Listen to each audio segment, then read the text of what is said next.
Comme le veut la tradition diplomatique, le détachement d'honneur de la garde républicaine était bien rangé devant le palais présidentiel pour rendre les honneurs aux 5 ambassadeurs extraordinaires et plénipotentiaires venus présenter leurs lettres de créance au chef de l'État Félix-Antoine Tshisekedi Tshilombo.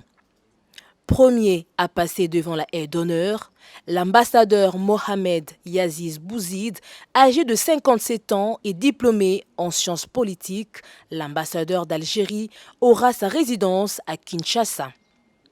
Le Malawi sera représenté par l'ambassadeur Margaret Constance Kamoto en République démocratique du Congo. Chargée de redynamiser les relations entre Kinshasa et Lilongwe, Madame Kamoto aura sa résidence à Luanda. L'Irlande entend aussi établir une relation bilatérale solide avec le pays de Félix-Antoine Tshisekedi Tshilombo. Voilà pourquoi ce pays sera désormais représenté en RDC par l'ambassadeur Mary O'Neill. La diplomate irlandaise aura sa résidence à Dar es Salaam en Tanzanie. En recevant les lettres de créance de l'ambassadeur Shimon Salomon, le président Félix-Antoine Tshisekedi Tshilombo vient sceller l'excellence des relations entre la République démocratique du Congo et l'État d'Israël. Le nouvel ambassadeur extraordinaire et plénipotentiaire de l'État d'Israël en République démocratique du Congo va résider à Luanda. Enfin, entre Kinshasa et Bamako, les relations sont au beau fixe. Monsieur Aguibo Diallo a présenté ses lettres de créance en qualité d'ambassadeur extraordinaire et plénipotentiaire du Mali en République démocratique du Congo. Il sera basé à Brazzaville.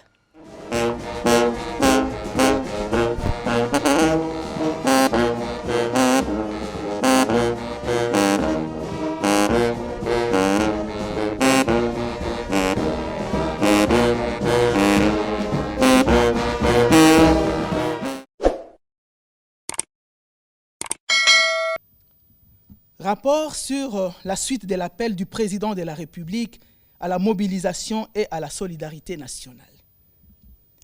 Le ministre des Transports, Voies des Communications et des Enclavements a fait part au Conseil de la réponse positive réservée à l'appel à la mobilisation générale lancé par le président de la République à l'Office de gestion du fret multimodal au GEFREM. Le comité de gestion ainsi que la délégation syndicale se sont mobilisés pour apporter un soutien aux forces armées et en réorientant les fonds prévus pour les manifestations festives de ce vendredi 18 novembre 2022, date du 42e anniversaire de l'OGEFREM, pour l'assistance humanitaire aux forces armées de la République démocratique du Congo FARDC, au front dans le Nord Kivu et aux déplacés de la province de Mai-Ndombe. Situation sécuritaire. En complément au ministre de l'Intérieur sur la situation sécuritaire dans le pays, le ministre de la Défense et ancien combattant a informé le Conseil sur l'évolution de la situation sur différents fronts militaires dans les territoires de Rutshuru en province du Nord Kivu. Il a rassuré les dispositions stratégiques prises pour repousser et neutraliser les terroristes du M23, lourdement appuyés par l'armée rwandaise. Dans les territoires de Beni, le ministre de la Défense et ancien combattant a indiqué que les forces de l'ordre ont mené des actions ayant abouti à la récupération de plusieurs équipements et matériels militaires des mains des groupes armés et des forces négatives, principalement l'ADF-MTM. À l'ouest, a-t-il rassuré, la situation à Kwamouf est sous contrôle, bien que l'on observe la migration des assaillants vers les entités environnantes hors la province de Mai-Ndombe. Par ailleurs, il a informé le Conseil d'avoir signé des arrêtés ministériels organisant le fonctionnement du dispositif de la diplomatie de défense en tenant compte des instructions du président de la République et des recommandations du vice-premier ministre, ministre des Affaires étrangères. Ainsi, il sera procédé incessamment à la désignation et à l'affectation des attachés de défense et à la reconnaissance des fonctions militaires assimilées exercées par les membres des forces armées de la République afin d'être présent dans les concerts des nations dans les volets de défense. Dans un deuxième point, le Premier ministre a informé le Conseil d'avoir tenu dans la semaine qui s'achève plusieurs séances de travail, notamment une importante réunion de sécurité à laquelle ont pris part des membres du gouvernement, les chefs d'état-major général de FARDC, des officiers militaires et policiers, ainsi que les responsables des services de renseignement. Systématiquement, ces réunions ont passé en revue la situation sécuritaire, opérationnelle et humanitaire dans la partie est de notre pays. Il a été noté que la mobilisation de notre peuple contre les M23 et les Rwandais n'aura jamais été aussi dense et forte dans tout le pays. En effet, à travers des manifestations populaires et des prises de position publiques, le peuple congolais, comme un seul homme, ne cesse d'exprimer son attachement à l'intégrité du territoire national et sa fidélité au chef de l'État, commandant suprême des forces armées. Le gouvernement de la République, quant à lui, continue de mettre à la disposition de nos troupes engagées au front toutes les ressources nécessaires à l'accomplissement de leurs nobles devoirs. Point d'information. État et administration du territoire. Le vice-premier ministre, ministre de l'Intérieur, Sécurité, Décentralisation et Affaires coutumières, a informé les conseils de l'état du territoire qui reste dominé par la poursuite des opérations militaires contre les groupes armés et terroristes. Pendant la semaine qui se termine, l'état d'esprit de la population est resté dominé par la visite à Kinshasa de deux autres personnalités africaines, son Excellence João Lourenço, président de la République de l'Angola, et M. Uhuru Kenyatta, ancien président de la République de Kenya, en rapport avec la situation sécuritaire qui prévaut dans la partie est de la République. Les soutiens par les mouvements citoyens et certains acteurs de la classe politique congolaise à l'appel à la mobilisation lancé par le président de la République, chef de l'État.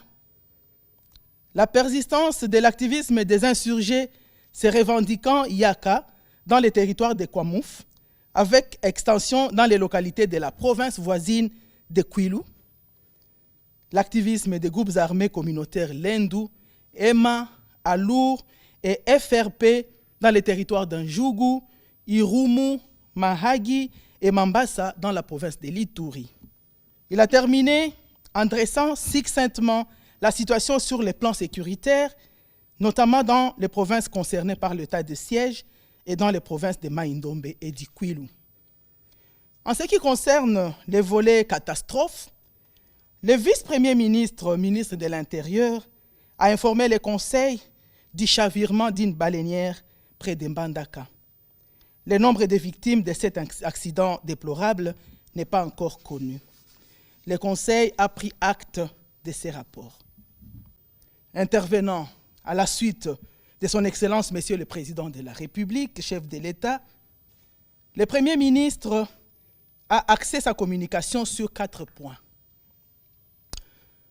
Dans un premier temps, il a informé le Conseil de sa participation au 18e sommet de la francophonie prévu les 19 et 20 novembre 2022 dans la ville insulaire de Djerba, où il représente son Excellence, Monsieur le Président de la République, chef de l'État. Avec comme thématique centrale la connectivité dans la diversité, les numériques, vecteurs de développement et de solidarité dans l'espace francophone, ces rendez-vous de la francophonie constituent une nouvelle fois l'occasion pour notre pays de s'affirmer en tant que le plus grand pays francophone au monde. Fort de cette position, la participation de notre pays au 18e sommet de la francophonie sera ainsi l'occasion de rappeler à toute la communauté francophone les valeurs au fondement de son existence et de son fonctionnement. Ces valeurs sont celles de la démocratie, de la paix, de la sécurité, de la solidarité entre le peuple et de la liberté, y compris la liberté d'expression. À l'égard de toutes ces valeurs et de ces positions, des principes, à la fois philosophiques et politiques, La République démocratique du Congo, par sa voix, entend demander à tous les États membres de cesser de soutenir les mouvements et groupes armés antidémocratiques qui vont toujours à l'encontre de l'idéal poursuivi par la communauté francophone, du Rwanda qui continue de soutenir les groupes terroristes M23. Au nom du président de la République, chef de l'État, le Premier ministre va également réaffirmer la détermination de notre pays à organiser les 9e Jeux de la francophonie prévus au mois d'août 2023 à Kinshasa. Situation sanitaire dans les pays. Le ministre de la Santé publique, Hygiène et Prévention a informé les conseils sur la situation sanitaire liée à la pandémie de Covid-19. Comparé à la semaine épidémiologique précédente, la tendance à la 45e semaine est marquée par une hausse de l'incidence des cas, 351 cas contre 232 cas de la semaine 44. Il a été noté une hausse du taux de positivité de tests de 5,45% à 7,4% et une baisse des nouveaux cas importés qui passe de 6 à 3. 3 décès ont été notifiés au cours de cette dernière semaine, dont un décès à Kinshasa, au CIK, et 2 au Congo central, 1 dans la zone de santé de Boma et 1 au CTCO Moanda. La létalité est à 1,45%. L'observance des mesures barrières, la vigilance et la vaccination demeurent vivement recommandées. Le ministre de la Santé publique, Hygiène et Prévention a également fait le point sur d'autres maladies épidémiologiques qui sévissent dans le pays, notamment la rougeole, le monkeypox et le choléra, et dont la situation est sous surveillance. Le Conseil a pris acte de cette note d'information. Enfin, la ministre d'État, ministre du portefeuille et les ministres sectoriels qui ont sous tutelle des établissements et des services publics ont été invités à veiller à l'intérêt général comme fondement du pouvoir du tutelle, tout en évitant les entraves dans l'exercice des fonctions de mandataire telles qu'est relevé lors de la communication du président de la République à la 65e réunion du Conseil des ministres du 19 août 2022. De la nécessité de finaliser les travaux de construction de la centrale hydroélectrique de Katende et les projets d'implantation des centrales solaires dans les 6 provinces du pays. Rappelant aux membres du gouvernement que les infrastructures énergétiques sont prioritaires pour l'amorce du développement du pays, le président de la République a estimé que les dossiers de projets d'investissement irrélatifs nécessitent d'y être traités avec diligence par les ministères concernés.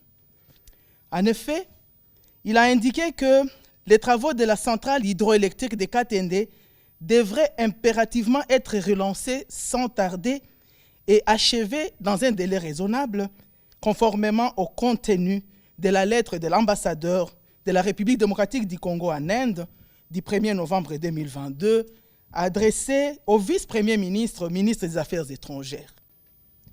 Abordant ces points, le président de la République a insisté sur l'impérieuse nécessité pour les mandataires publics désignés à différents postes et constamment dans l'exercice de leurs fonctions, une conduite managériale qui repose sur la bonne gouvernance.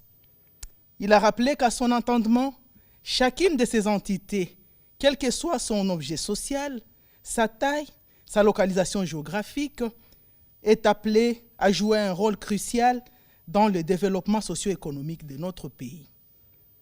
Ainsi, a-t-il attendu de tous les mandataires un comportement hautement professionnel dans l'exercice de leurs fonctions, dont les résultats du travail quotidien devront se manifester notamment par l'amélioration de la qualité des prestations et des services rendus aux usagers par la réalisation de leur objet social, le respect des obligations sociales envers les travailleurs, la transformation réelle du potentiel d'exploitation et de production des actifs de tout genre, l'atteinte des seuils de rentabilité afin d'avoir des marges de trésorerie positives pour accroître leurs actifs et leurs capacités contributives au budget de l'État. Pour le président de la République, les insertions publicitaires et les interventions médiatiques intempestives des mandataires publics ne constituent en aucun cas un gage de performance managériale. Par contre, ce sont des pratiques de gestion rationnelle qui produiront des résultats positifs probants. Examen et adoption des dossiers. Plan d'action de la République démocratique du Congo pour la qualification du Millennium Challenge Corporation. Le ministre des Finances a soumis au Conseil les dossiers relatifs à la feuille de route des actions prioritaires du gouvernement pour la qualification au financement Millennium Challenge Corporation, MCC, et au-delà, l'amélioration du climat des affaires et la crédibilité du pays. La matrice d'action et de mesures au regard des indicateurs avec les scores actuels et cibles prévoit des échéances et des responsables d'application, ministères et services publics sectoriels, suivant les recommandations des agences d'évaluation et des réunions techniques avec les ministres sectoriels. Ce plan fait suite aux orientations données par le président de la République, chef de l'État, lors de la 63e réunion du Conseil des ministres du 29 juillet 2022, qui, après avoir officiellement engagé le pays au processus MCC, avait chargé les ministres des Finances, sous la direction du Premier ministre, de prendre des mesures pratiques nécessaires pour concrétiser les actions prioritaires proposées. Cette feuille de route vise à faire aboutir la qualification du pays au financement MCC, mais surtout, au-delà, à améliorer sa gouvernance et sa perception positive en vue d'attirer les capitaux frais. Communication du président de la République.